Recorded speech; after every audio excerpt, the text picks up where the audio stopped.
Bine, 5, 6, 7, 8. 1, 2, 3, 4, 5, 6, 7, 8. Foarte bine. Asta e. Foarte bine, dar nu trebuie să vă uitați la picioare când dansați. Și tu trebuie să te oprești un pic mai așa, acolo. Perfect. Bine, gata. Eu m-am gândit la niște pași, dar nu știu dacă or să vă placă. E așa. 5, 6, 7, 8.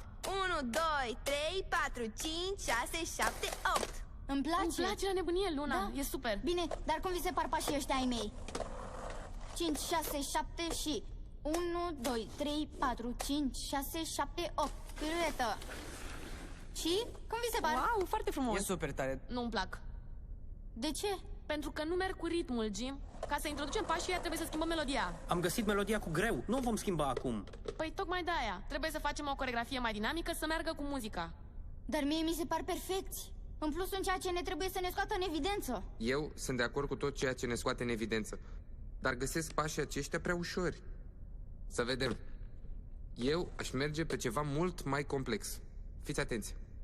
5, 6, 7, 8, 1, 2, 3 și 4, 5, 6, 7, 8 și 1, 2, 3, 4, 5, 6, învârtire, învârtire.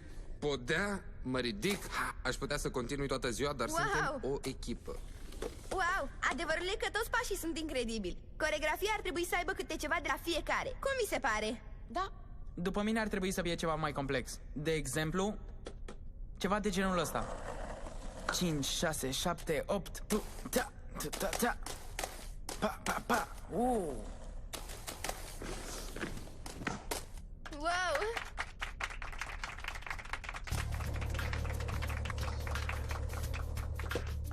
E super tare, dar eu cred că putem face asta la altă competiție. Dimpotrivă, eu cred că trebuie să ieșim în evidență acum ca să putem să trecem la următoarea etapă. Oricum, eu te înțeleg dacă ți-e frică să-ți asumi riscul. Nu mi-e teamă, Mateo. Tu vrei să fii eroul și mereu vrei să fii în față. În fine, eu nu cred că e bine așa. Trebuie să facem ceva mai simplu ca să ne iasă tuturor foarte bine și repede. Nu, eu tot cred că ți-e frică. În plus, e un pas care se face liniștit în pereche. Mă ajut să-i demonstrez prietenului tău? Hai! Ne poți da un pic de spațiu, te rog? Da. Mulțumesc. 5, 6, 7, 8.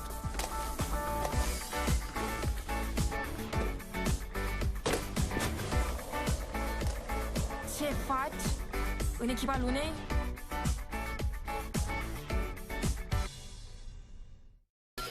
Puțin timp și sunt foarte multe de făcut. Dacă vom trece